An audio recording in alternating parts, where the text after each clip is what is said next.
We are back. We're moving into our first conversation for this morning. We've spent so much of the past few years talking about a new disease, COVID-19.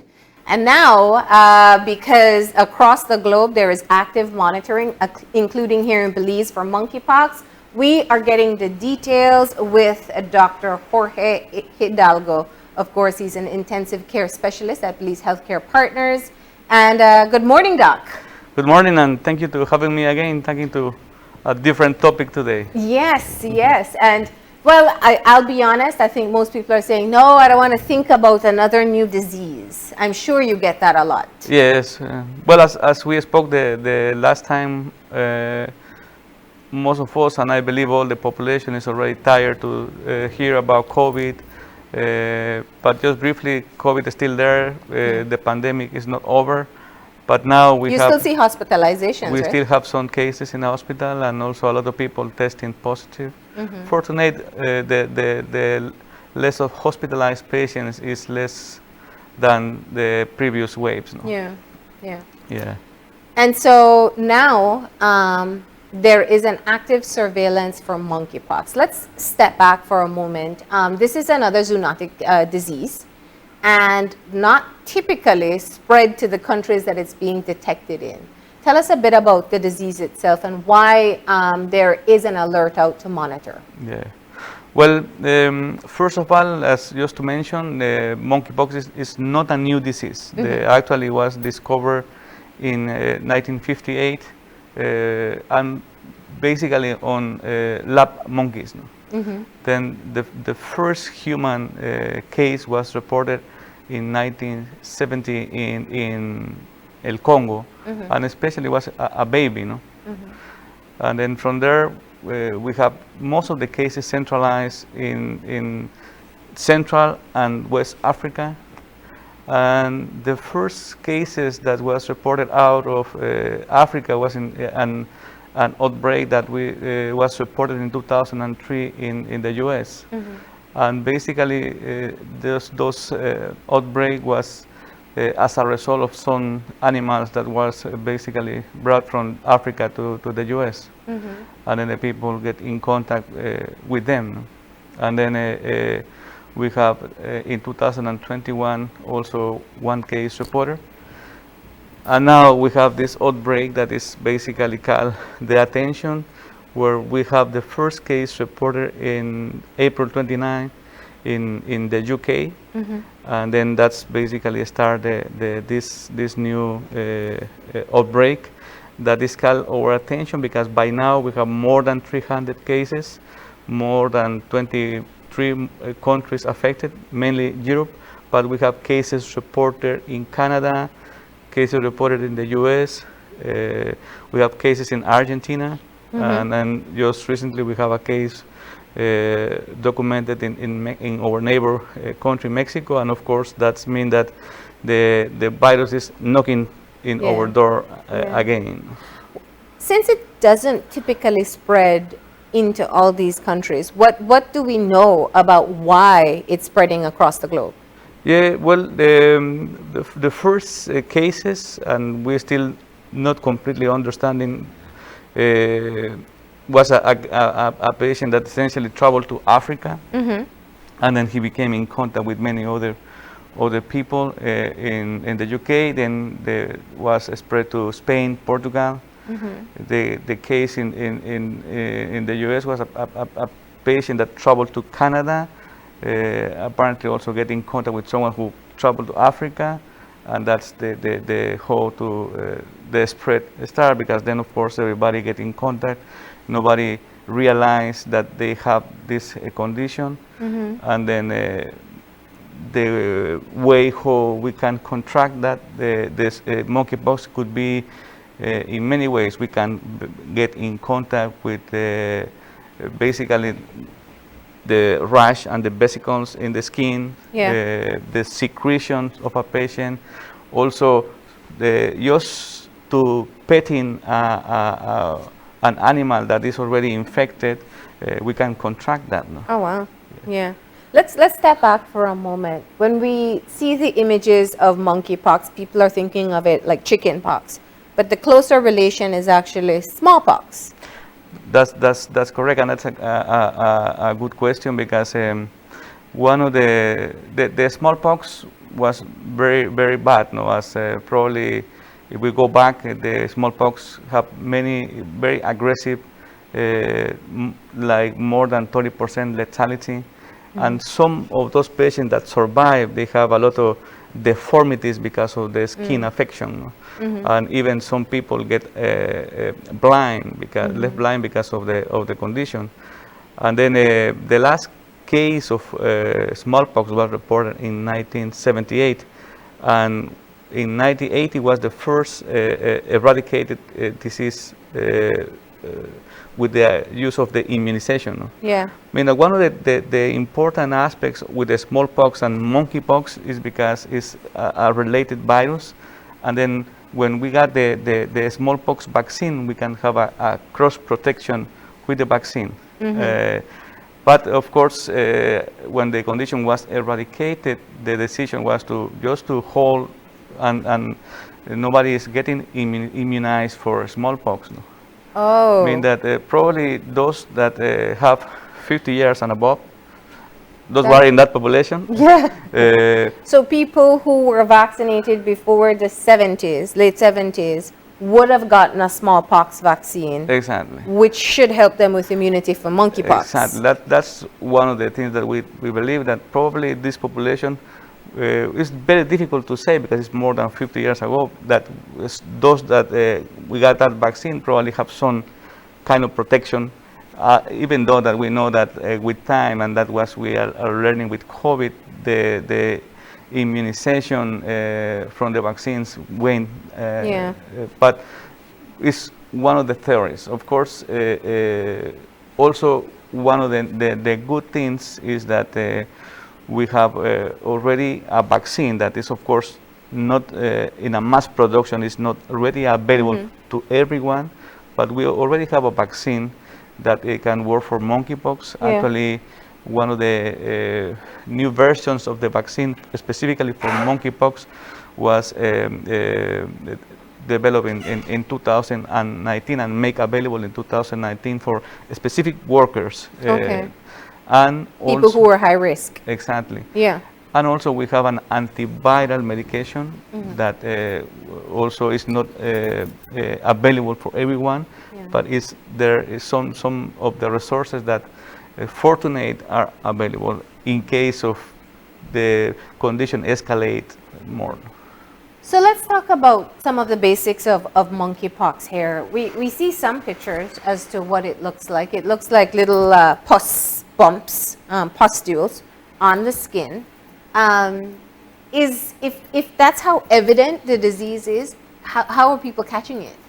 Well, there are many symptoms. The incubation period, it can vary for 5 to 21 days.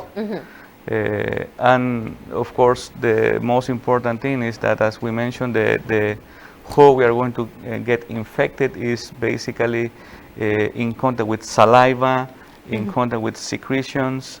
If someone have the rash, and of course, when we have this breakup, then and we get in touch with that, we can contract that. And then the symptoms, fever, one of the most important symptoms. Then the patients can start to experience generalized weakness, muscle ache, and a difference to other similar conditions, like we can say chickenpox, one of the most common ones. Then the patients are going to notice that they have an enlargement of the glands, especially the lymphatic nodules in that cervical area is going to be enlarged. And then they will notice the appearance of the rash in the face, and then it's going to be disseminated to the trunk. And it will affect the palms in the hands and also the soles in the feet.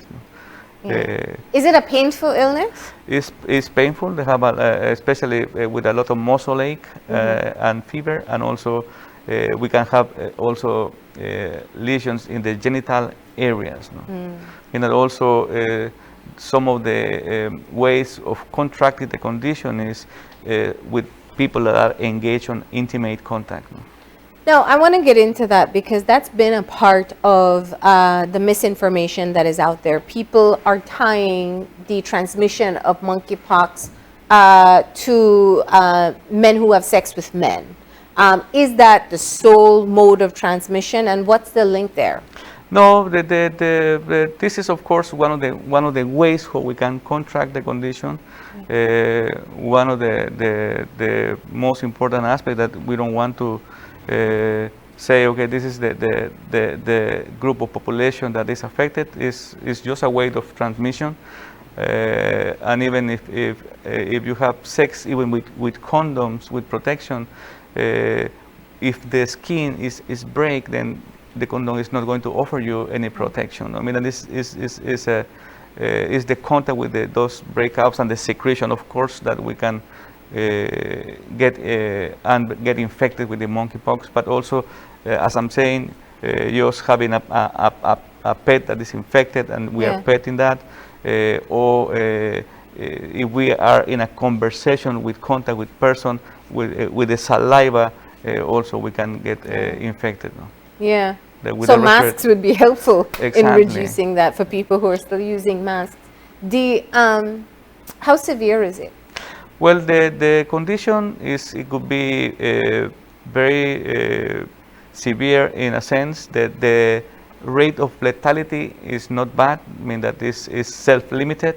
So people don't usually die from it? Very rare. But very rare. Very rare. What is called the attention to the public health authorities is that, as mentioned, just in April 29, we have the first case, and even that we don't have a huge amount of cases, is the fact that there are is spreading in several countries, and we've seen again more than 300 cases, and then that's essentially that called the attention. Despite that it's not too, the lethality rate is not too high, as long as a virus is in that amount of activity, as we mentioned with COVID, then the possibilities of mutation of a virus is something that causes alarm.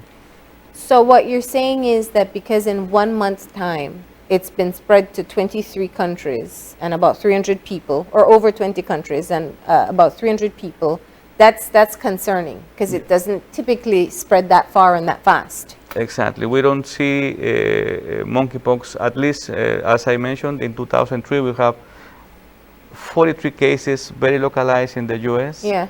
And then we used to see most of the cases localized in Africa, and now seeing this spread too fast, then that is essentially that called the attention of the authorities, and then that's why all the different countries that belongs to the WHO are essentially on alarm and trying to start with surveillance for monkeypox. Could it be that the mode of transmission has changed?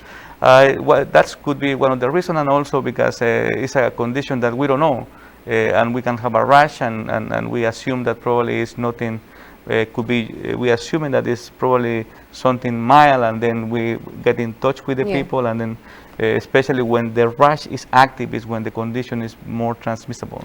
Are we talking like a regular rash, or does it have to look like the pictures we've seen where it's like big pus bumps? At the very beginning it could be just a regular rash, but then after that we will see the typical rash of the monkeypox. No? Yeah. And then when we have that, and then we have the secretions, we have we are talking with someone, then that can be also transmitted by respiratory droplets that we inhale that.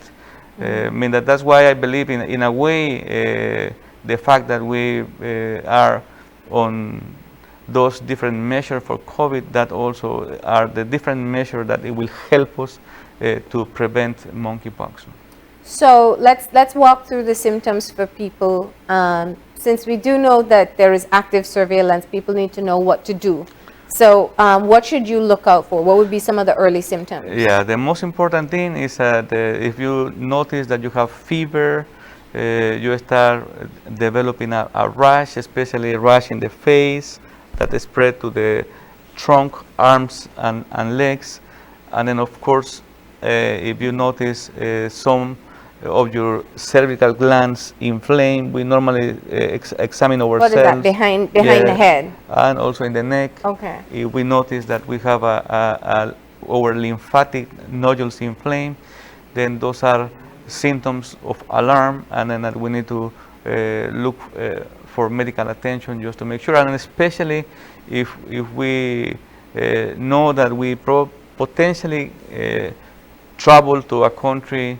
Right now, traveling is so easy that we are moving from one country to another easily.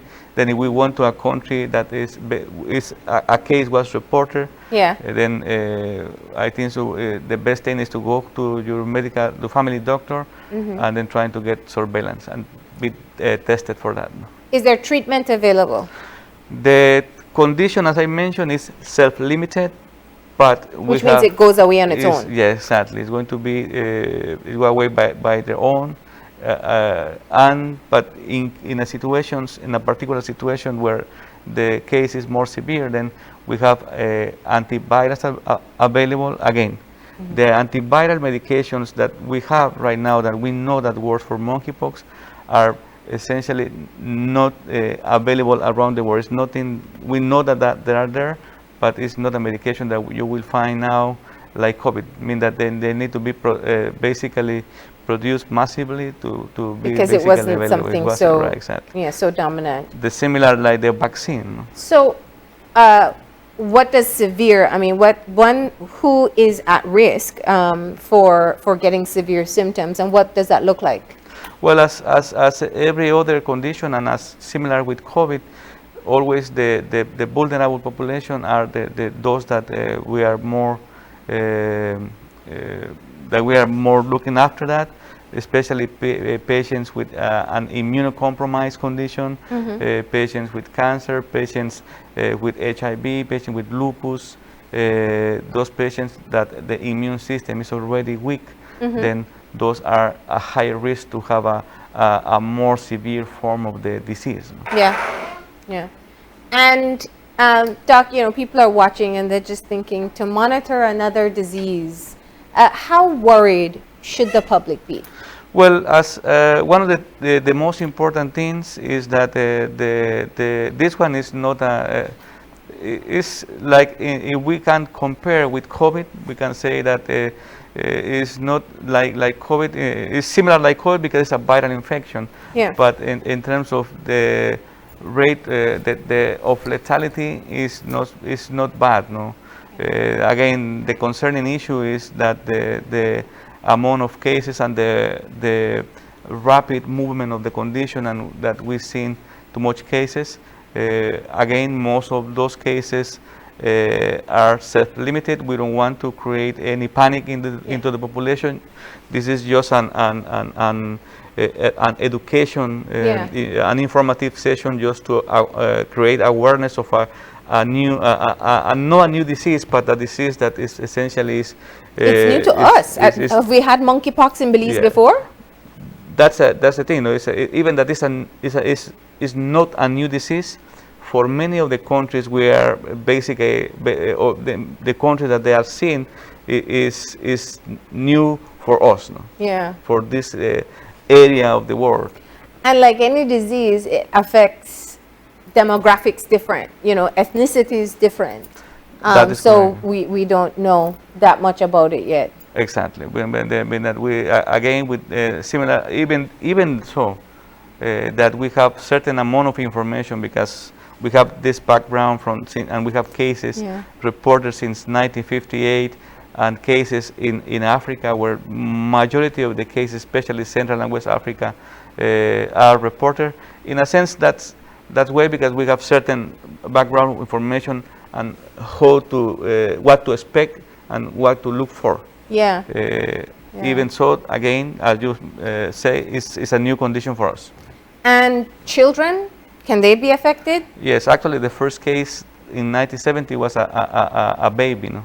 Oh. I mean that any group of population can be affected. Yeah. And once again, that key population that the assumption is would be more affected might be those who are born after after the 70s? Yeah, again, we will need to see exactly what layer of protection we have in terms of for those that get the smallpox vaccine. Yeah. If we still have certain layer of protection. Yeah. But of course, one of the things right now is to have the vaccine available in case we see this condition to escalate to a more number of cases and more countries. No? And that's concerning because, as we've been learning with COVID, it's when it mutates and variants become created. Is that the primary concern? That's the primary concern because, as you say, and we see with COVID, the more cases, the more actively is the virus, then the possibility of this virus to mutate and have other type of other variants and more aggressive variants is the part that we always look for. No? Yeah, yeah. All right, so if I have a skin rash, what's your advice to me?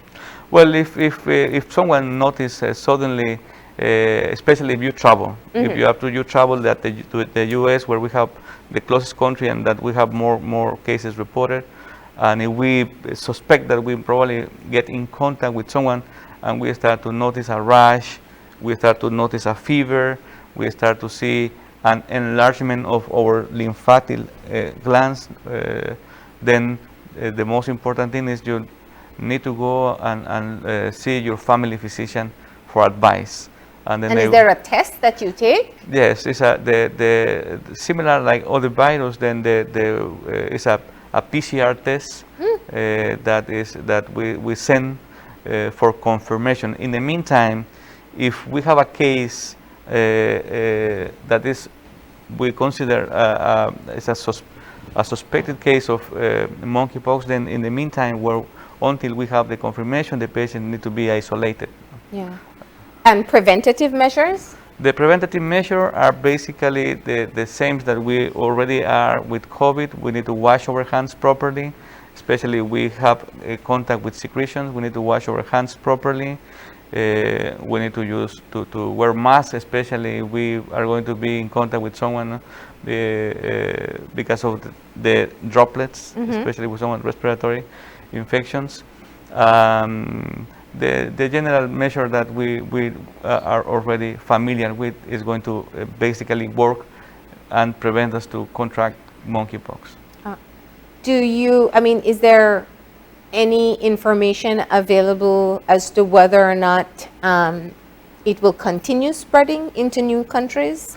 Well, right now, our region of interest is the Americas. And then, like right now, why is it a region of interest? Because we live in it's our continent. No? Then what we see right now, we have the different conditions. We have Canada that they have documented. We have the U.S. We have Mexico. We got Argentina, and we have right now. Oh, we're being sandwiched in the middle. And then we have suspected cases in Bolivia and Brazil. Okay. And then Brazil is a huge population as well. Mean that again we have case in Mexico. The condition is already knocking in the door of Belize, and then we need to have all our alarms and alerts. And again, as you say, if you see something different, if you see a rash that is not common, if you see a fever, and then you travel to those countries.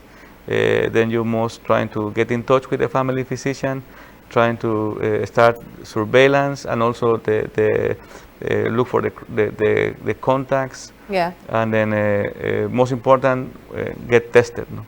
So think of it like a chicken pox. You want to keep them separate anyway. Exactly. Yeah. We need to have, and this one is more or less for 21 days observation. Any final advice to our viewers who are probably saying, please stop telling us about new diseases? Well, the most important thing is what we need to basically do what we basically already learned for the last 2 years in terms of precautions.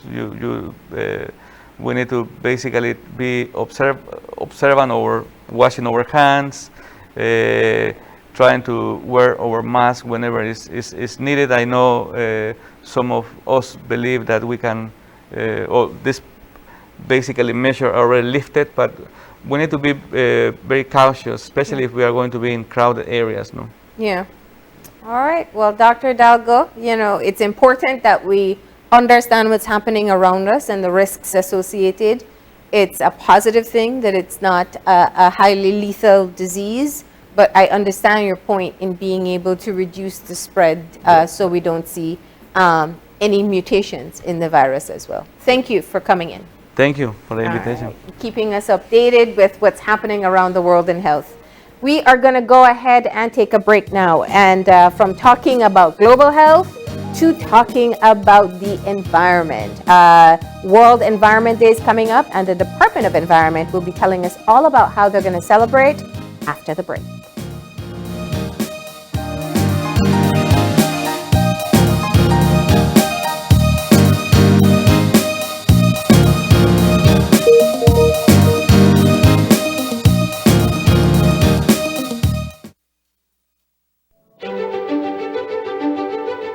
Technology is ubiquitous, and it's transforming how, when, and where we work.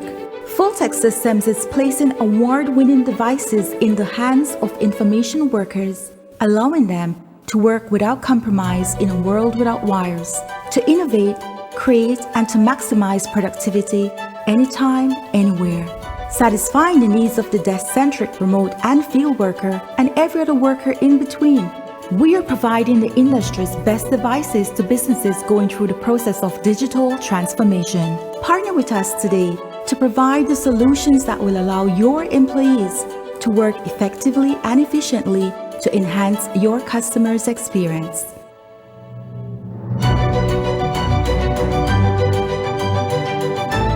Fulltech Systems, your technology center, where you'll come for the price, but stay for the service.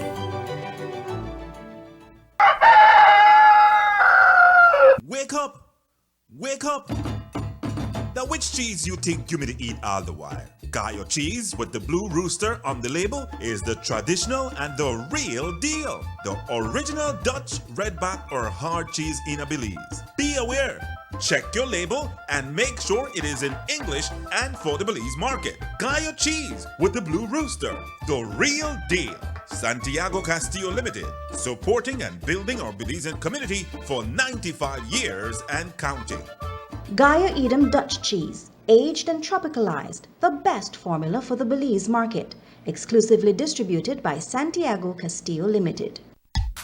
Belize is kicking off Father's Day with popping deals for dad. In the month of June, visit a Belize near you and get store-wide discounts on selected items such as Milwaukee and Axie Power Tools, Charbroil Barbecue Grills, car care products, Karcher pressure washers, and much, much more.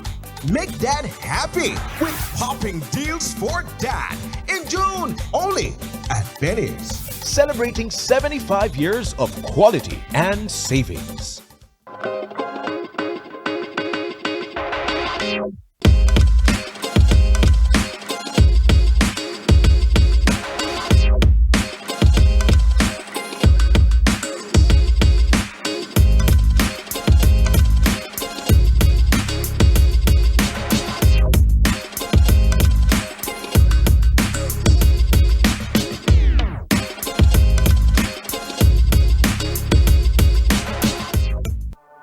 Belizeans deserve a fast, dependable, high-quality internet service in their homes for online, virtual classes, and to work from home. It's the new way of life. Diginet is the #1 fiber service that is powering Belize's digital transformation. And now, this reliable fiber service is even more affordable with our new entry plan. For a limited time only, you and your family can enjoy 20 megabits per second of fiber service to your home for only $49 monthly.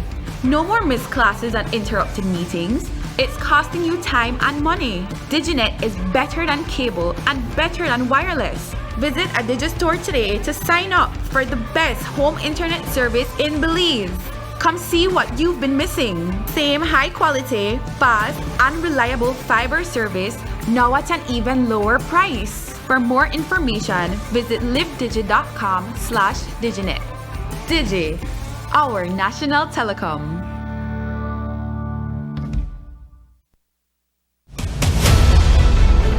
Dwayne Moody, Isani Cayetano, Marian Ali, Paul Lopez.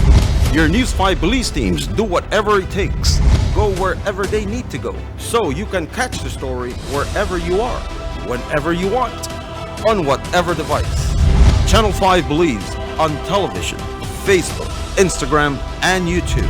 Because news is now everywhere, all the time. And so are we.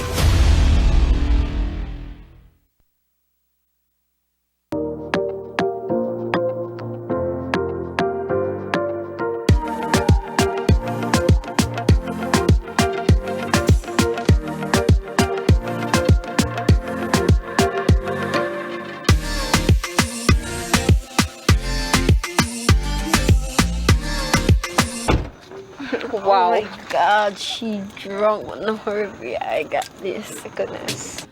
Oh my gosh, it's the artist. Being the hardest. The artist.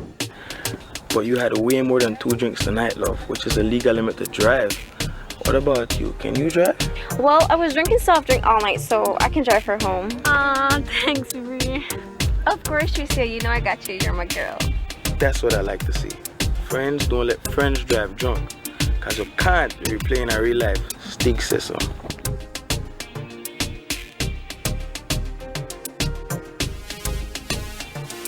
Can't replay in a real life.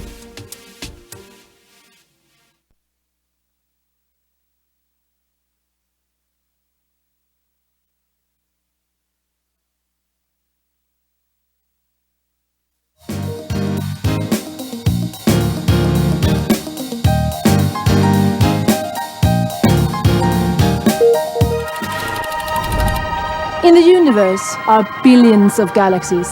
In our galaxy are billions of planets. But there is only one Earth. For most of our history, humans lived in harmony with nature.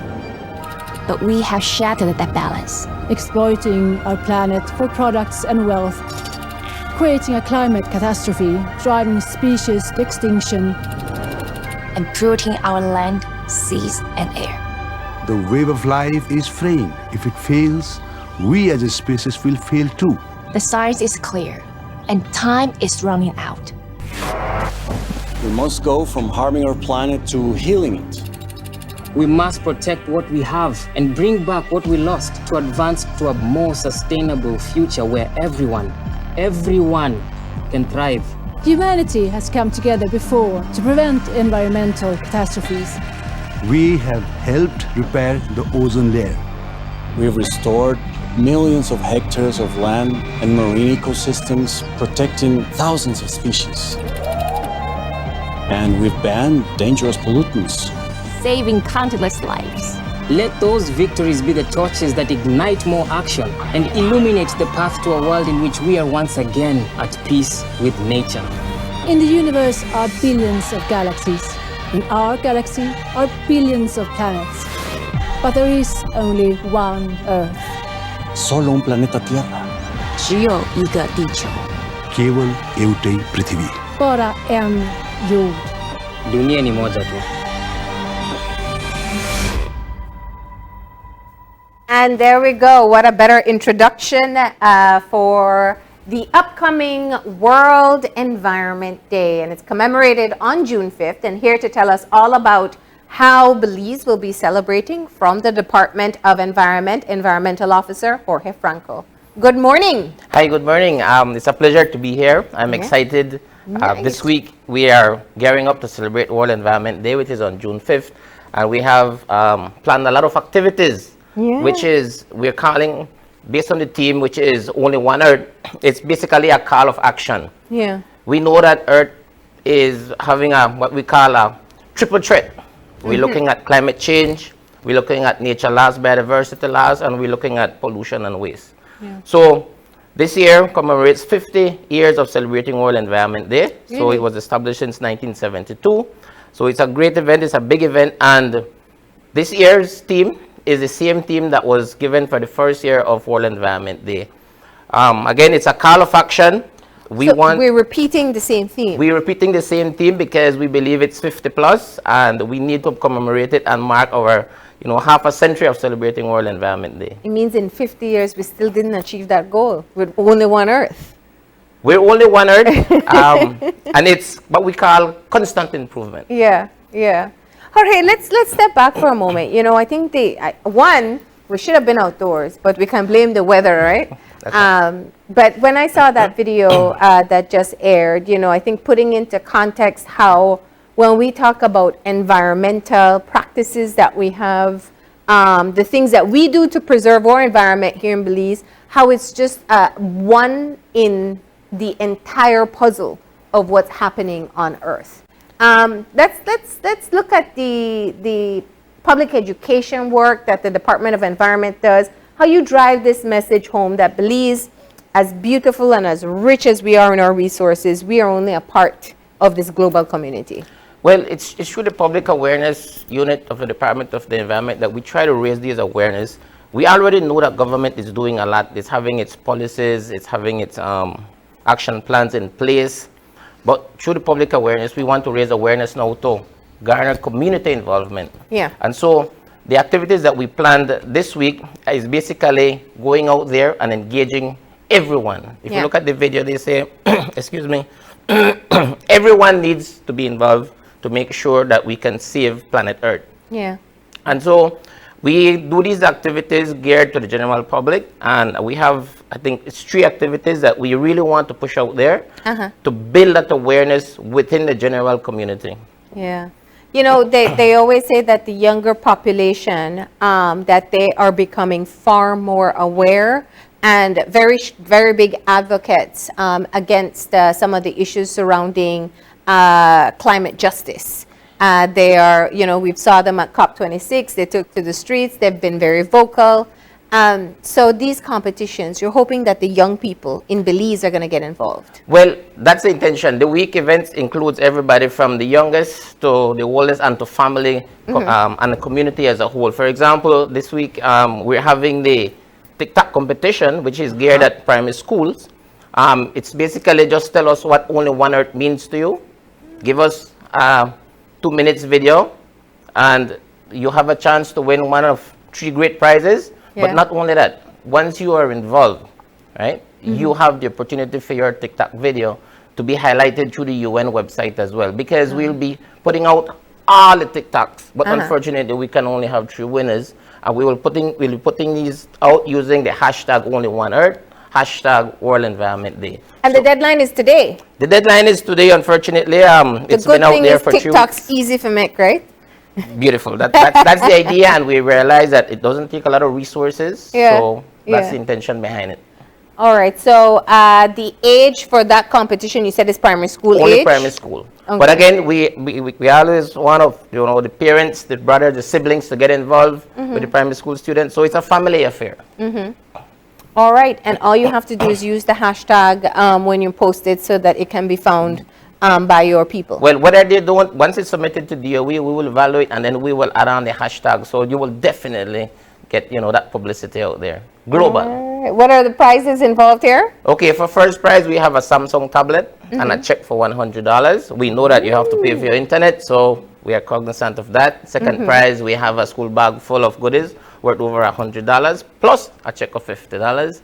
And third prize, we have a Motorola headset and a check for $30. Okay, good. Those are some fantastic prizes. A brand new tablet for a primary schooler is a big deal. Exactly, and they can use it to do schoolwork. I know some of the schools are still having some online sessions as well, so it benefits.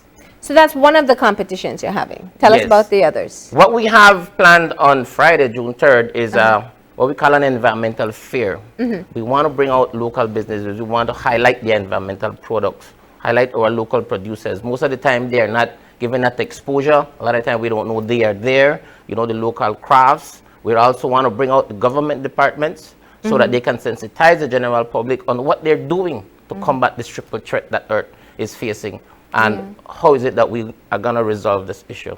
Okay, and where is that fair going to be? The fair is going to be in Bangopan. It's at the Civic Center Park. It's near the Social Security, and it runs from 9 a.m. to 3 p.m. Yeah. All right, and so people can go out and see many different businesses. And the third event? The third event is on Saturday, June 4th. We have a walkathon scheduled in Orange Walk. We have a walkathon scheduled in Belmopan.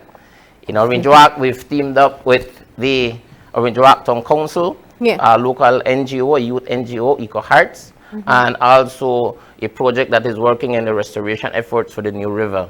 So with the Orange Walk Town Council, we ask that if you want to participate in the walkathon, to contact the Ms. Josie Canton. From Eco Hearts, Mr. Belizario Carballo, and with Martuar, you can register through the Department of the Environment. Now, the one in Belmopan, well, let me go back to the Orange Walk one. The walk starts and ends at the Orange Walk Central Park, which everybody also knows as the Queen Elizabeth Park, and it starts at 6 a.m. So be there. We will be offering T-shirts. So when you register in time, you know, so you get your T-shirt for the day of the walkathon.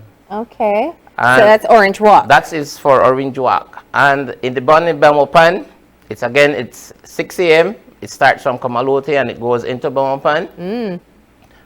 We've coordinated there along with the Belmopan Town Council.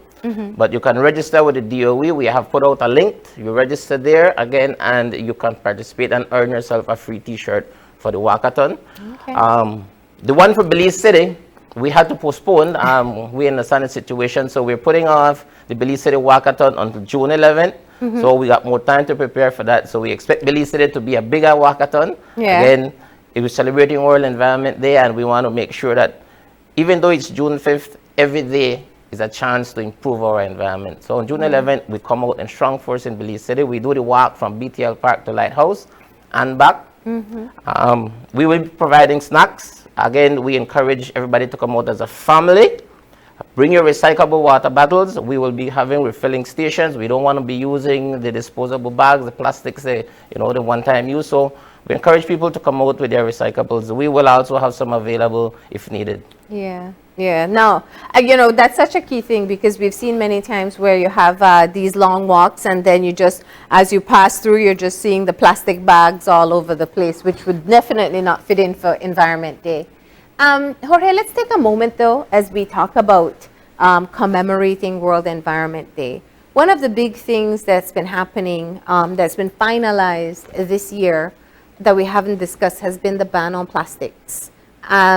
And it has done two things. One, it's kept people a bit more conscious, but it's also opened an industry for biodegradable products as well. Talk to us about some of the things that people have ventured into, and how Belizeans across the country are trying to get behind this initiative. Well, as you may know, it's a phased approach. We've seen a lot of the biodegradables coming in now. They are importing. We are aware of local producers who are now transitioning into actually manufacturing biodegradables here. And the beautiful thing of that is that we are expecting the high cost of these biodegradable imports. If you produce them locally, the cost can be cheaper and made more affordable to the general public. Right? So there's a phase out. We're moving towards that, the single use. So we are working closely with local manufacturers. We know that manufacturing in Belize only meets a low percentage of the consumption. So we are stepping up our control with the Customs Department through the ASICODA system to make sure, and with Belize Bureau of Standards, to make sure that whatever we import meets our national biodegradable standards. It's a challenge, but we're working closely, not only with the DOE, but like I said, it's a government effort. What are some of the products that are being manufactured here? Some of the products that we're seeing that will soon be manufactured would be the biodegradables, clamshells. You're going to see some of the cups. We're going to see some of those coming on. We know people are doing experimental work with the spoons and forks. It's not, people might think it's easy, just put a batch in and a spoon comes out. No, there's a science behind it. We have to make sure we get the proper mixtures of the materials so that they could, meet our standards. Because the point is, it's supposed to be biodegradable. That's right. Yeah. And that's the standards that you're talking about with the imports, that there has to be, you can call many things biodegradable, but it's how quickly and how safely it breaks down. And that's the reason why we teamed up with Belize Bureau of Standards. They are responsible for that. I know we will start doing testing eventually. again, we have a lot of public concerns that maybe some of the products are not biodegradable, so testing is very important. And so you test the products to see how biodegradable they are? Belize Bureau of Standards will commence a testing process, so they will do random sampling, and hopefully before the end of the year, we would know and are in a better position to see which products we are allowed to import. What's the next phase for the phase out? The next phase is to basically just continue ensuring that the t-shirt bags, the pong bags, the ice bags, those we can transition eventually to having those as biodegradables. We have a lot of restricted products. And so gradually we're going to move to see how we can improve in addressing those restricted products that we have. What about some of the, we talk about trying to use your own reusables, using canvas bag, your market bag. We all try, I try. It's just sometimes you forget. But what are some of the other things that people can do to be more environmentally conscious? Well, I think it's more of a behavioral issue because growing up, I know we used to use paper bags. So what we tend to see now is that we encourage people to use tote bags. We give them tote bags. We've reached out to supermarkets. We encourage them not to issue the t-shirt bags or the plastic bags unless they request it. We've seen a lot of changes happening where people are taking their own bags. Yes, it's a little bit difficult, but cultural change takes a little bit of time. And hopefully, gradually, we'll be moving there. And hence, it's important, like, we use key environmental days like World Environment Day to bring out this information so that people can, start doing that one change. If everybody does a little bit, planet Earth will win. Yeah, absolutely. And I've seen, a lot of people buy into the reusable bags, and that's helpful. It's going to reduce the amount of waste that we have. But my question is, how do you collaborate to work on the bigger problem that we have, which is, it's throwing away a single-use plastic bag is great if, is always going to be a challenge, but we have a littering problem. And so it makes it worse. So what would have happened through the system with plastics getting into different environmental factors, we do it directly. What do we do about littering in the country? Well, we always work along with the Belize Solid Waste Management Authority, and we have an active littering campaign. We always would know, you will see on our webpage, on our Facebook, we're building awareness on waste management in a whole, because waste management does encompass littering. We empower the local communities as well. We have a littering offense violation legislation. We empower all the new municipalities, all the new councillors to build awareness, where we use a ticketing system as much as possible. Again, we try not to use a ticketing system. We try to make sure that we build awareness and let people know why it is important for them to properly store or manage their waste. Like recently, we were at the showgrounds. We were collaborating with them, building awareness on proper waste management. Because we know that plastics eventually will become microplastics, and it does have an environmental effect. We have scientific research to show that it's in our marine environment. And so this type of data is the data we build awareness with to show people that, listen, these are the things that we are consuming. We are affecting the environment. We are affecting ourselves. Right? We've always at the department built awareness around a healthy, clean environment means a healthy and happier Belize, happy people, and a healthier planet Earth. And there are even some young entrepreneurs who've been popping up, creating environmental. We had one last week on the show, MJ's Natural Clean, creating environmentally friendly cleaning products. So there are many different things that people can do to be more environmentally conscious. How do you, how do people get ideas or tips from DOE or from other agencies to see how they can start to integrate that in their daily life? What happened is that we would promote from a broad perspective. Again, we do not go into the business and give business ideas. But once we see that your business is there, we highlight you. For example, the MJ is the one cleaning up. We have invited them to our fair, giving that publicity and awareness. We hope to have some of the media houses out there, taking and doing interviews. And then again, it's building capacity with them and then building that collaboration to see how we can contribute to what they are doing to improve or to enhance or grow them. It's not only DOE, we have Beltrade that could join them, build these small businesses. Do we still have a lot of schools that create environmental clubs? We do. We've seen some. Yeah. And where they don't exist, we still go out into the schools. We have a program that we call Healthy School Program. We go to the primary schools, we talk to the principals, to the teachers, and we basically see what they're doing before the school year ends, and we see their environmental change by the end of school year, and then they continue that. So we continue that on an annual basis. We call it a Healthy School Program. Nice. And what are some of the messages that you teach to the little ones? Well, first of all, we teach them about biodiversity loss, proper waste management, air pollution, land pollution, water pollution, and what they can do, how they can contribute from home, you know, carrying information to their parents, and then bring about that transformative change, that effective change that World Environment Day is calling us out to do right now. And isn't it interesting how the younger ones are the ones who perhaps grasp the concept more? It's very interesting, and we've noticed it not only in the environmental issue, but also in the health issues. Yeah. So I think it's just that they are more open-minded, they are more available, and you know, they're willing to learn. And again, it has to do a lot of how you engage and excite the child as well, because you might know a lot of information, but if you cannot pass it on to the child, hence it's very important that, you know, educational awareness, environmental awareness, it's really a specialty. It's not just telling people certain things, but it's how you get that information out there to them. All right. And so once again, let's go through how people can participate in World Environment Day. The official day is June 5th, under the theme Only One Earth.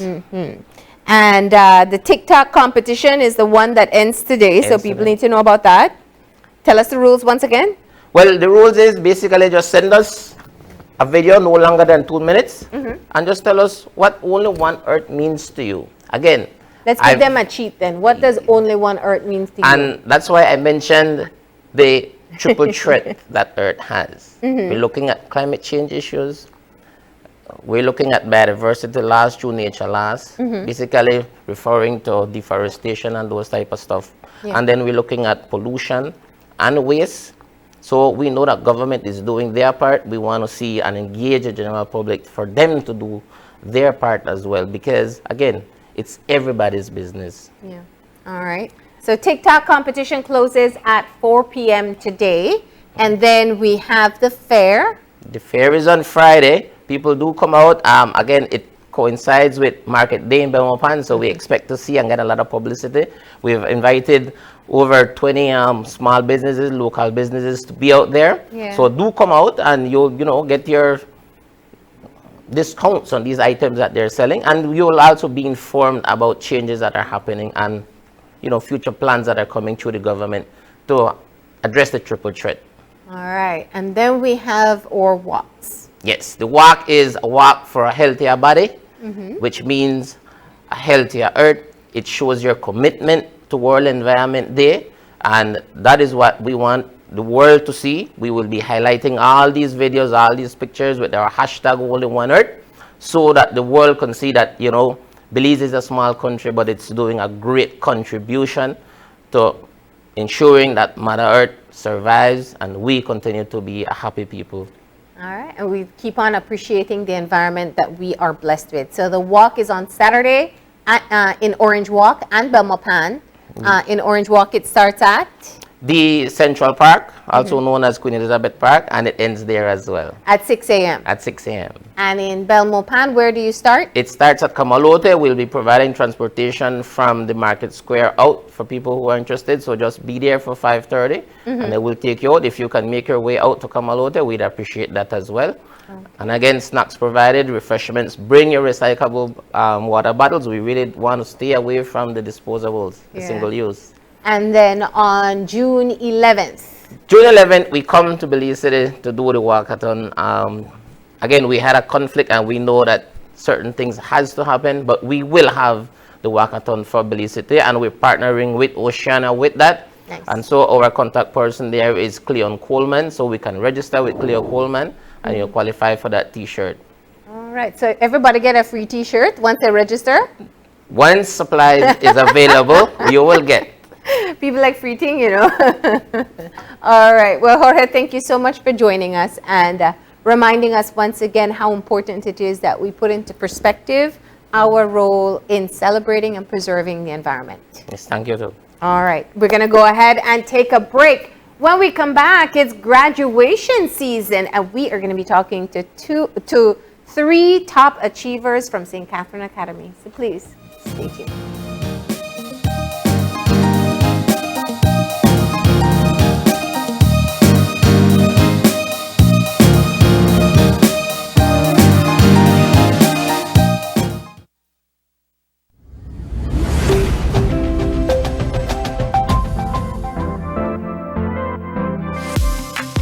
I'm always on the go, and the country is my home. So when I want to get away from it all, I immerse myself with my favorite movies, all from the new Smart Stream app. It's easy to use this service. Purchase your movies from the app and use your mobile data, Smart Stream data packages, or smart broadband to stream and enjoy. Be like me and stream on the go with Smart Stream.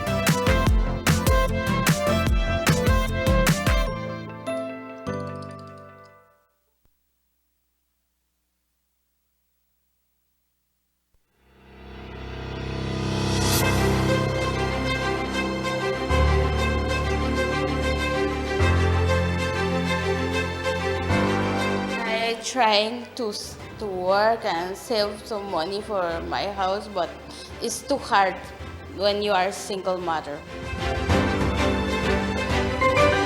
I feel so happy, and I say thanks to God and thanks to the government that I have my own house now. I'm excited, nervous as well. It's like a dream come true as well. Sometimes you never know that in life you will get something like this, right? Sometimes you struggle in life, and when something like this comes, it's like I'm still dreaming.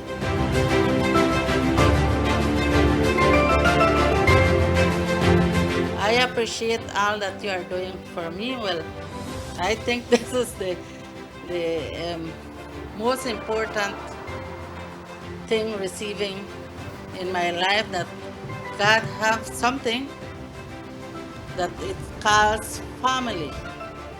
And once we are family, family is love. And if we love, we help each other. And with this, I say thank you, all of you who make this possible. And without you, this couldn't be a better day.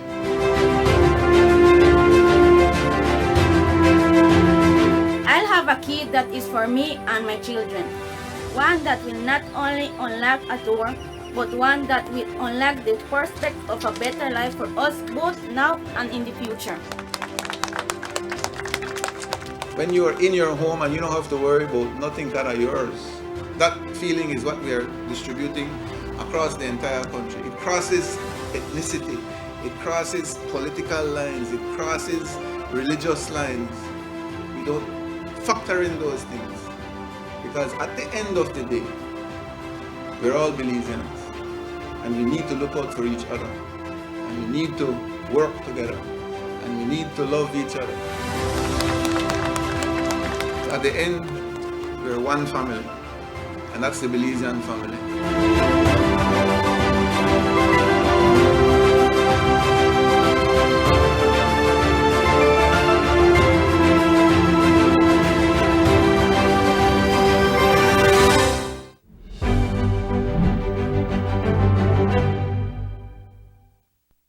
Your life just got a lot less complicated with Belize Bank Contactless MasterCard Debit Card. Introducing our Standard Debit and MasterCard Platinum Debit Cards. Now you can make purchases anywhere MasterCard is accepted with one tap, pay and go. Your contactless card never has to leave your hands, especially in these times. And your card is embedded with multiple layers of security. Platinum card holders get to enjoy extra benefits like price protection, purchase protection, trip inconvenience, and luggage protection, just to name a few. Start enjoying a cashless lifestyle today with the Belize Bank. Galenia Hospital, located in Cancun, Mexico's premier tourism destination, is a state-of-the-art healthcare facility that provides highly specialized medical services. We are Quintana Roo's biggest private hospital with board-certified doctors and staff. Some of our services include Cath Lab, Adult Intensive Care Unit, Neonatal Intensive Care Unit, emergency rooms, operating theaters, ambulance services, and more. We are a medically accredited hospital by JCI, Accreditation Canada International, and General Health Council, providing extraordinary care in every specialty, from our cardiology department to our neurology center. We are focused on treating the entire person, body, mind, and spirit.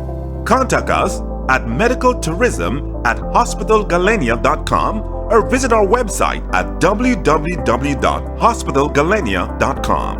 Come to Galenia Hospital in Cancun for a truly personal medical care experience.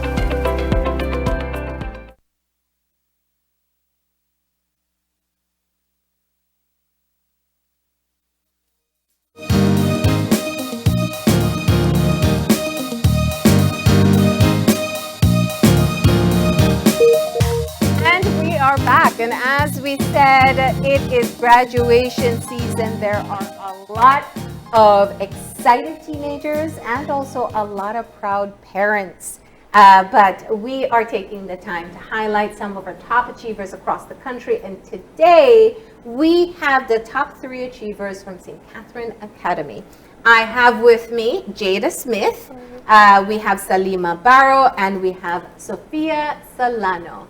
Sophia is the valedictorian, Salima is the salutatorian, and Jada is the 3rd top-ranking student and also Parents' Night speaker. Good morning, ladies. Good morning. So I guess I should just say have a sigh of relief. It's over. You know, when we talk about achievements for young people, I think we neglect so often to look at the amount of effort that goes into completing school and even being able to top the class. So Sophia, let's just dive into it.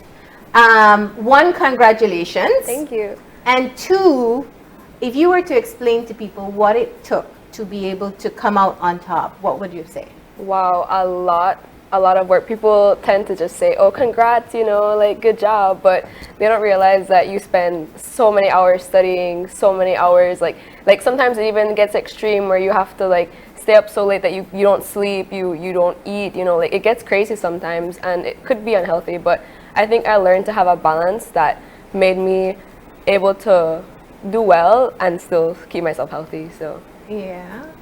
All right, and for the rest of you?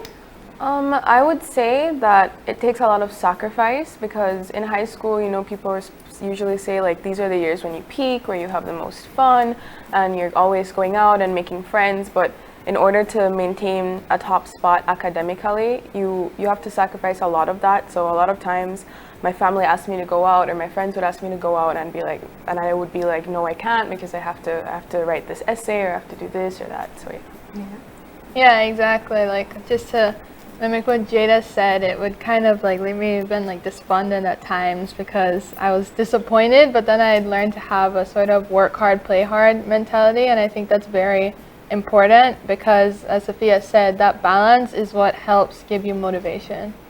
How competitive was it between the 3 of you? Whew, very. All right, tell me the truth. Our entire class is crazy competitive. Forest 2, shout out to Forest 2. But that's science majors, right? Yes, we're science majors, and we took additional math. Okay. And like I think I remember in 3rd form, sometime, I think 17 of us got 4.0s, so it was very, very competitive. So were there tears involved? No. I don't think no. Our class is competitive, but we're also pretty close-knit. Like, everybody understands that we're all just trying to get through and, you know, pass the year. So I think we all kind of became friends and tried to lift each other up instead of, you know, bring each other down. Now, did you aim to be the top of the class? Was that the goal here? Well, I mean, not at all, honestly, not at all. The second the pandemic hit, I just kind of was like, I'm just gonna pass. That's how it was. The goal is to survive chemistry. Yes, more a survival type thing than Yeah, and I'm glad you mentioned that, because that's the unique dynamic. I think anyone in the future who says I graduated 2020, 2021, and now 2022, everyone will have a kind of sigh of acknowledgement, like, you went through that. Tell me what it's like to have spent half of your high school years with distance learning and in a pandemic. I think you've had a chance to put it into perspective. It was really, really difficult. At first, it didn't really hit because, you know, the school just said, oh, there's a pandemic, we're going to close for a couple weeks. And so we're like, oh, we don't have to pay attention for these few weeks. Like, it's going to come. We're going to go back to school after summer. It'll be fine. But then it never stopped. Like, it just kept going. And so we had to get ourselves together and realize that this was long term. Like, this was our life now. And we had to learn how to discipline ourselves and get ourselves together without help of teachers in a classroom or without the help of your peers around you to motivate you. So I think that was the most difficult part of it, self-motivation and self-discipline, because at first it was extremely difficult to actually do the work that you're assigned and to practice. So yeah, I would say that it's mostly about self-discipline and self-motivation. Yeah, definitely. Was it, you know, some children have explained that they felt like they were partially teaching themselves. Yeah. Did it feel that way? Definitely. Yeah. No fault of your teachers, you're just not in a It's classroom. just the way it is, honestly, because, I mean, like, in a world where you're sitting in front of a laptop 24/7, it's like the teachers are like, okay, in SCA, we had this really cool thing called hybrid learning. So they would give us videos to watch, and we had to take our own notes, and in a way, we did have to kind of use that to teach ourselves because the live sessions were very, like, you know, a bit short to accommodate our mental health. So they were a bit shorter to make sure that we weren't there like, oh, like zombies the whole time. So it was a bit hard because motivation is a really big factor in this. And I, for one, had a very hard time in the beginning. But after, you know, I think we got used to it and it got better after that. You feel like you got cheated from the high school experience? Yes. Yes, for sure. For sure. Yes. Yeah. And I think in our third and fourth years, we were gonna have the most social activities, especially because at least me and Sophia, we were on the student council, so we were excited to be planning events, and then that didn't happen. So it just everything just felt very stagnant, really. Yeah. And you all play sports too, right? Yes. Yeah. So you didn't get to play, or you didn't get to compete?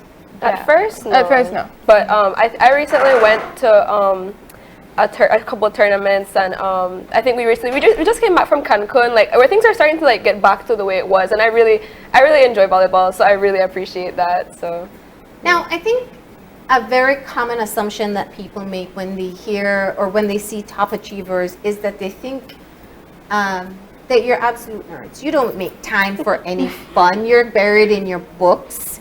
Is that true? I mean, I'm buried in my books, but not like textbooks. Like, I'm just reading for fun. Yeah. But I wouldn't call myself a nerd. Yeah. I like the same stuff everybody else likes. I like Yeah. watching movies. I like spending time with friends and all of that. So I wouldn't call myself a nerd, but. But it takes work, right? It does. It definitely does. I wouldn't say that it takes up all your time and like that's all you have time for. At least not if you do it in a healthy way. But it does take a lot of work. Like I said, a lot of sacrifice. So it's definitely not something easy to do. Yeah. And teaching yourself that discipline also includes teaching yourself balance. Definitely. Do you feel like that was something you were able to do, Salima? I feel after a while, yeah, with practice, because as everyone said, it was just so hard in the beginning. I mean, this is something that we had never done before, and it just caught everyone so off guard. But I think after a while, after you get in touch with your support system, and that's something I want to touch on, like you need to have a good support system to get you through it, regardless if you're online, if you're in school, either way, you need to like rely on your friends who have similar aspirations as you, and then that definitely helps. So that's a key part of it, who you keep around you. Definitely, yeah. Yeah? Tell us about that. Well, I think I really want to shout out my sisters. I have really gotten closer to them over the pandemic, and they really were there for me the whole time. I was there like crying, like upset, like I'm so stressed out about school, and they were there. They hugged me, they cheered me up. You know, I really just want to say, Emma and Demi, I love you all so much, and I'm really grateful for them. And my parents, of course, and my friends, especially our friends, we stuck together. Even if it was online, we helped each other out a lot as well. Yeah. What's the pressure like from your parents? Because when you start excelling, it becomes a bit of an expectation, right? Oh. For me personally, my parents don't like push it too much. They don't ever tell me, oh, you have to get good grades, or Yeah. if I drop a rank or two, they're never like, oh, what's up with you? You know what I mean? Yeah. I would say that there is the unsaid expectation of, oh, it's Jada, she's gonna place high, but I've never felt them pressure me into doing things, or if I was ever not as high as I usually am, they've never told me or made me feel bad about myself. So. Yeah. Yeah, I think for me, I think I was one who put the pressure on myself. Yeah. And then my parents were just like, okay. I think they were more supportive than anything. And as I said, it was more me, like I was telling myself, okay, try and do this, try and do that. And they were honestly just really helpful and really supportive. Yeah, yeah. So what does this accomplishment mean for you personally? I'd say that this accomplishment means that I'm prepared for the next level, and that I can count on myself to self-discipline, which is basically the challenge of university. That's the difficult part of university, that you're not going to be baby, the teachers aren't going to be right there looking after you. So if anything, I'd say like maybe this pandemic helped us to prepare for that amount of self-motivation and self-discipline. So I think that this accomplishment means that I'm ready for the next level. Yeah, achieving something like this definitely helps motivate you in the future, because now you know that you're capable of doing something like this. So, and we're all leaving, so we're all going abroad, so it's going to be really different. But just, resting assured in the fact that, we've already accomplished so much, it motivates us, and we know that we can continue doing great stuff in the future. Like we can do it, And Sophia, how's the valedictorian speech going? Oh, it's in production. It's there's a lot to work. I kind of want it to be perfect. Like I've always had this thing where I want everything I work on to be like as good as it can be. But yeah, I'm definitely trying to put a lot of work into that. What's the pressure here? Is it the message you want to leave to like the wider audience, or is it really just about the message you want to leave with the girls who stuck this out with you? I think a mixture of both. I feel like I want to give something to everyone. Of course, especially to my graduating class, because I have a lot of close friends there, of course, the girls, and I do want to make something that can touch everyone, So, yeah. And you both have speeches too that you have to prepare. Yeah. They're done, right? Because you're great students, so you're ahead of deadline. Completely finished. It's sent in. Yeah, let's come back to reality. What's the message that you want to leave? For me, they get to speak at the actual graduation. Yeah. Since I'm third, I speak at parents' night. So the purpose of my speech is a bit different from theirs. I'm supposed to kind of reminisce and go through the memories at SCA to kind of give the parents and the teachers and the staff and the students one last kind of get together to appreciate their relationship and how they helped get each other through this process. So I'm supposed to kind of reminisce and about my friendships and my teachers and what I've learned throughout all the years. And so I think my goal is to just make everybody relax and have a good time. And yeah. Okay.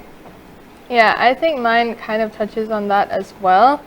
I think I'm doing a sort of opening, but it's kind of like a sort of reflection, just so everyone can like feel that nostalgia and like be happy, and like you get, like as Jada said, you kind of get transported back into first form and second form, and just for you all to like reflect on like how much has happened and that we're still here, and we made it, and it's just a big like congratulations, feel good moment. Okay. So let's talk about those lessons that you've learned over your 4 years at SCA. What do you think will be that memory that you share with people from high school, beyond the achievement now? I think what I would share with people is that I learned that you can't do it by yourself, because when I first got into first form from Standard 6, none of my friends were in my class, and so that immediately gave me a negative mindset, like I'm gonna have to do it myself and I can't rely on anyone else. And so that's what I tried to do during my first year, but that made me really sad inside to have to do it by myself. So I think when I got into second form, I approached it with a new mindset and tried to make as many friends as possible and try to be more outspoken and tried to meet new people. And that really helped uplift not only my mental state, but also made me perform better in my academics. Okay. I'd say it's about balance. It's a work hard, play hard mentality. And also just pay attention to your mental health, because I believe also here, like in Belize, it can be overlooked at times, but it's really important just from, my experience, everyone else's experiences, the pandemic. It was all just so complicated, but just take time to yourself, prioritize yourself really, and then the rest can follow. Yeah. I agree. I think one of the main things that I've learned is to really curate your own mindset, because I think that in the beginning I was just so focused, okay, get this work done, do it perfect. I was so obsessed with, doing well that I neglected myself, and I realized that, I need to change this. There's more to life than just forcing yourself to do this all the time, And after I did that, I think in fourth form I started doing that. I changed my mindset completely. I began to be more it sounds cliche, but when I became more grateful for the things that I had, and that made me a lot happier. So let's take a moment here, girls, because very often people see success for the end result. And I always tell people there's no such thing as overnight success. There's just a lot of work, and eventually people take notice. What has been your lesson in failure? What have you failed at, and what has that taught you? I would say that my lesson in failure has been that failure isn't something to be ashamed of or embarrassed, because for a lot of people, I think that's why they're so afraid of it, because it's shameful, it's embarrassing to fail, especially when people expect so much of you. But I've learned, sometimes where I've failed have been, high school is a lot different from primary school. Yeah. So sometimes I got in, and when I got into high school, sometimes I would get grades that I never had seen before in my life. And at first it would be very discouraging, very demotivating, but I realized that I could take it as a lesson, because in primary school I wasn't really applying myself. I was just listening in class and I managed to get good grades. So in high school, my failures taught me, I have to work for what I want. I can't just sit back and it'll come to me. Yeah. So yeah, that's what my failures have taught me. Yeah, and I mean, as platitudinous as the phrases can be, I mean, you learn from your mistakes, like what Jada said. You grow from them. Yeah. Yeah, I mean, to me, failure was something that I was always scared of, when I was younger, and I think that really messed me up in a way. So after I started to take failures as another cliche, but a chance to grow, a chance to learn, and I think, again, once I switched that mindset, I became a lot more happier and able to do different things. So. Okay, good. So, I mean, it's important that people know that it's not all A's, that it's not all being on top. Sometimes you have those dips. Of course, yeah. Yep. So let's take a moment to talk about what's next. I understand all three of you will be leaving for college by the end of this summer. So tell us, what's the plan? Well, for me, I'm supposed to go to Canada, Montreal. That's in Quebec, and the plan is to go to McGill University. So as long as immigration comes through, then I should be in there by August. Because you know how exhausting that immigration process can really be. Bad. Yeah, it's really annoying. Yeah. If only my parents had gone to Canada and had me there. I wouldn't have to worry about all this. It's not too late for that. But yeah, apart from the immigration process, I'm really excited. I should be studying arts, and my first year I won't have a major, I'll be undeclared, but my second year I plan to major in maybe English and maybe do a double major in history or something like that. But yes. I don't want to tie you to a career for the future. It's too early to decide. I appreciate that. But what do you think are some of the things that you're interested in exploring? Me, I'm interested in so much. That's why I chose arts, because you can do so much with arts. There are so many different paths that you can take. You know, you can do a major in English and history and then go on to do law or something like that. Yeah. But for me, my dad's a lawyer. I don't want to do anything with law. It seems really boring, really exhausting. But for me, I really like books. I really love reading. I love writing. So I'd like to do something in that area, probably maybe book editing, maybe publishing, something along that line. Yeah. All right. And for you, Salima? For me, I will be going to Columbia in New York. And for now, my major is business and finance, especially finance. But I'm kind of keeping my options open because I really do want to explore what they have. And they have this really great core curriculum that focuses on liberal arts and stuff like that. And that's a field that I'm really interested in, just like Jada. So I'm leaving the 3 sciences and additional math behind. Moving on from that. Yeah, we're moving on from that.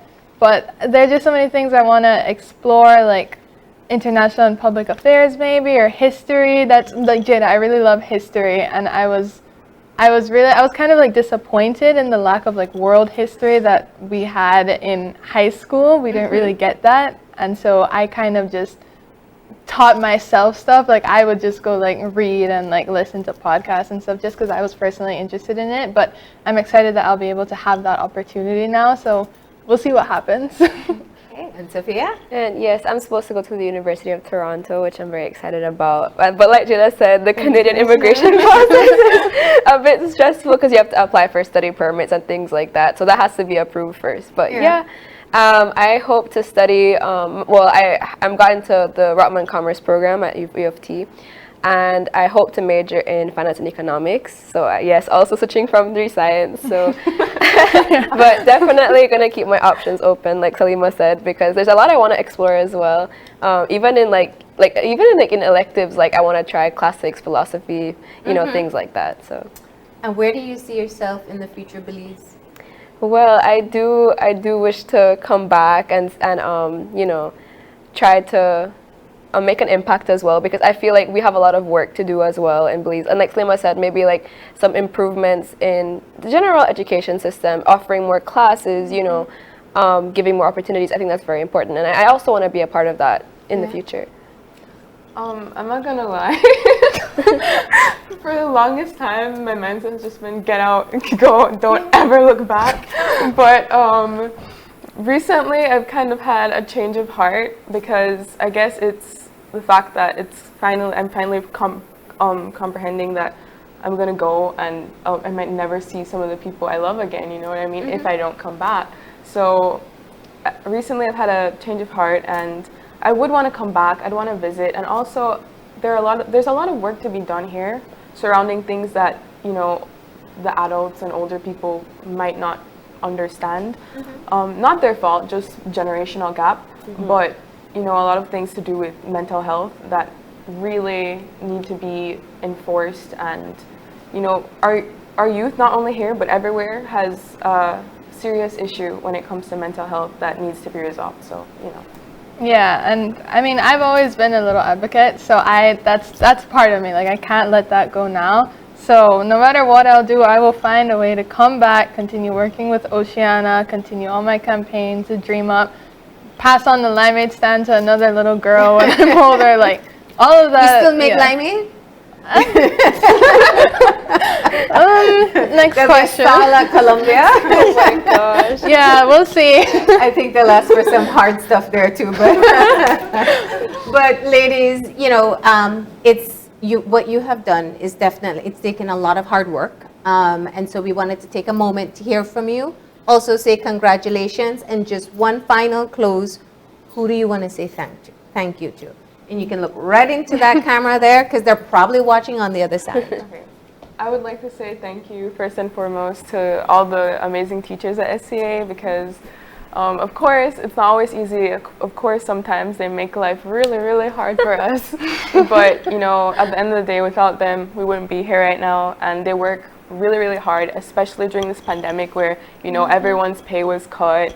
They still kept themselves motivated and tried to help us and get us here. So thank you to them.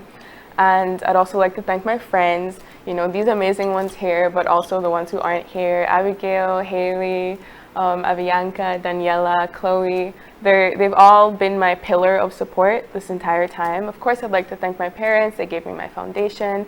I'd like to thank my brother He did something for being a brother. For being a brother. I'd like to thank Miss Nadia. She was my nanny growing up, and she's really just been the light of my life. So thank her too. All right. Yeah. First, I'll thank SCA. Everyone at SCA has just been so supportive from day one. And as Jada said, sometimes, yes, it was a headache, I will admit, but honestly, they've just been so supportive. Like, the community at SCA is wonderful. Thank you to all my teachers, all my homeroom teachers, the principal, and all the staff. I'd also like to say thank you to my parents. My parents have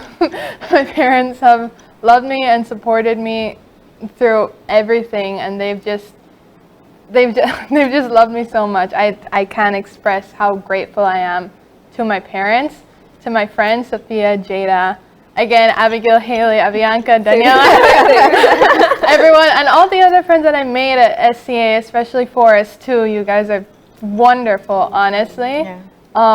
Jesusita, I know you're watching. I love you. And also my dog, Sparky. You were amazing. Thank you so much. Yes, I'd also like to thank everyone at SCA, the teachers and staff, especially Mrs. Catus and Mr. Castillo. I love you guys. But yes, and of course my sisters, like I said before, I love you guys. You really made this year a lot easier for me, my parents, my grandparents, grandma, grandpa, hi. And of course the wonderful friends I've made at SCA, and especially for us too as well. And the same girls that they're talking about. We're all in the same friend group, but yeah. Thank you, everybody, for everything that you've done. All right. Well, thank you so much for coming in and telling me a bit about your own journeys. And we wish you the best of luck and look forward to seeing what great things you'll accomplish next. Thank you so much. Thank you. And with that, we're going to go ahead and take a break. When we come back, it's for our wrap-up, so stay tuned.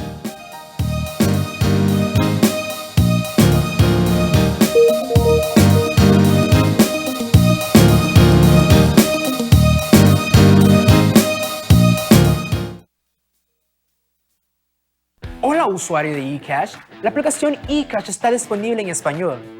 Cambiar el idioma de tu aplicación de eCash de inglés a español es rápido y sencillo. Déjame mostrarte cómo se hace.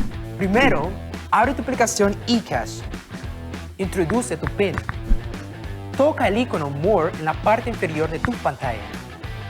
Selecciona Security. Selecciona Language. Y luego selecciona Spanish. Vuelve a introducir tu PIN y ya está. Tu aplicación de eCash está ahora en español y puedes seguir disfrutando de tu cartera digital eCash. La aplicación eCash de Belize Bank que hace la vida más fácil. We were born connected to the water, the deep blue, the swell, the salt air, sheer abundance, ritual, water, expectation of the catch, wind and waves. What lay beneath filled our bellies, sustained our communities. But song fell to a whisper. Her rituals were lost. Communities changed. But now, that song beckons us back to the sea. The generations that came before, and for the generations still to come. Thriving, abundant sea is possible. Rebuilding fish populations can be our legacy.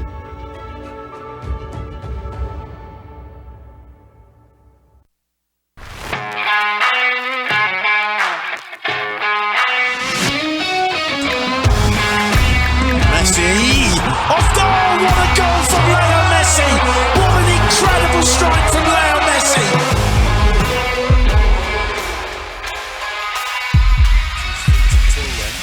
Neymar and Messi standing over this. Messi! Off goal! What a goal from Leo Great entertainment stays with you, and we bring you great entertainment. Next Gen, the ultimate digital experience.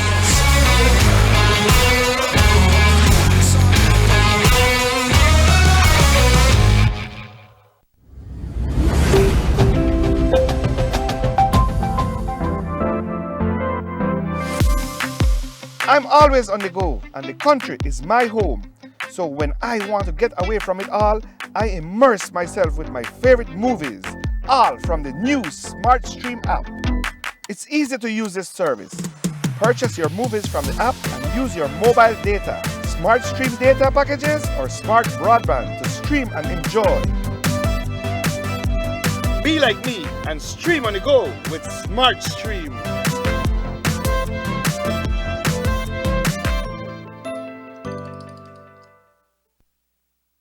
Are you looking for low-cost television advertising? Have we got a deal for you? Advertise on Channel 5's Daily Classifieds. Channel 5's Daily Classifieds is one of the most effective methods for introducing yourself and your business to the community. Use our Daily Classifieds to recruit employees, promote specials, promote your products or services, promote a business opportunity, increase traffic to your website, and advertise items you have for sale. Let us help you to save valuable time and money. Call us today at 280-0013 or visit us at our offices on Coney Drive to discuss how we can help your business grow affordably. Channel 5 Daily Classifieds. Advertise today.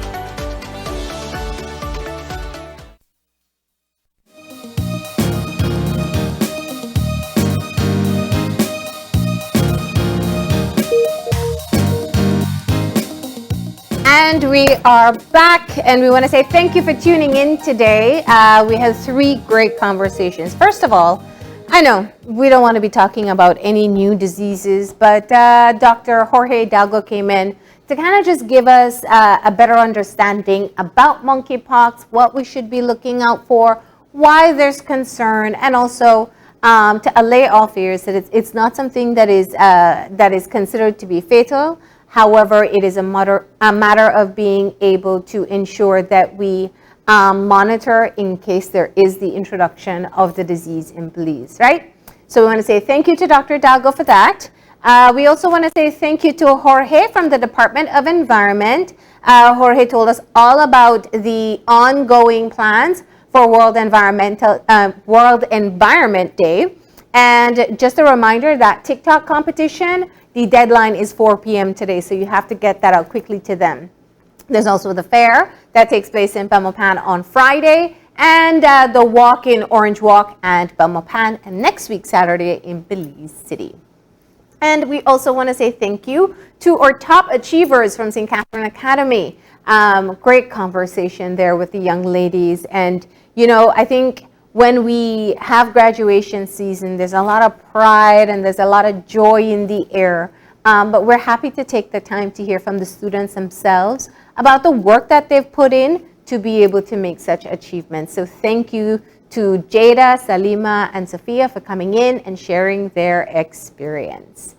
And with that, we're going to wrap up the show. I got a birthday shout out for you today. We are saying happy birthday to Tyrone Rodriguez. Tyrone, we hope you have a great day today. That comes from all of us here at Channel 5 and Open Your Eyes. And for others who want to send in their birthday greetings, you can send us an email at oye@channel5belize.com.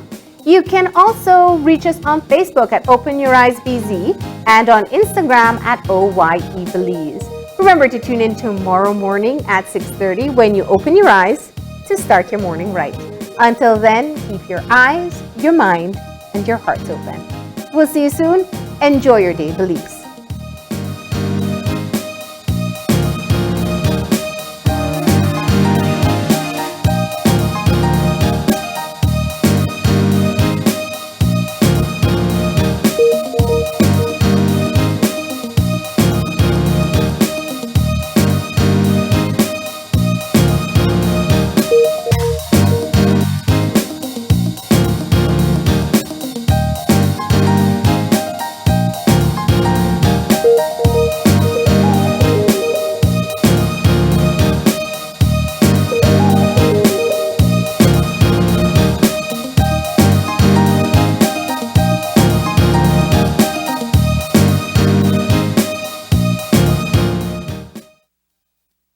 Open Your Eyes was brought to you by the Belize Bank.